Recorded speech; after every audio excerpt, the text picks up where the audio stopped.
I guess, March 9. Tapos anak last time, magadakin letter actually. Anak last time na paghatagin letter is February 24 or February 25. But di na ko ito naghatag anak classmate lahi. Yun. So yan na is plano ko pag-ayad yung bago. Actually, nag-ayad na kan like, bagat envelope. Mag-ayad na bagat envelope. Then, nag-crumple ako yung paper. Bond paper, actually.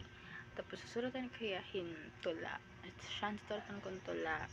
Tapos, next, isoy ko gusto iyakan for her. Kay, actually, ganinahan ko ito na iya nga.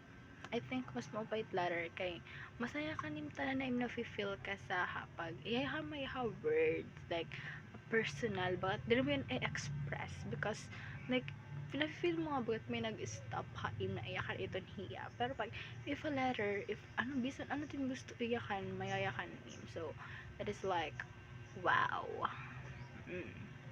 Wow. Oh, by the way, about the ephemera. I think it's ephemera or ephemera.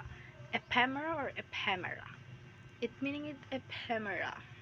The ephemera is about like it is temporary, like something daan na hiya. I mean, basta it is more masara niya temporary nga something. Like temporary nga gift to God. Like diri nag-iiha. So, bakit kasi ma-misinterpret niya?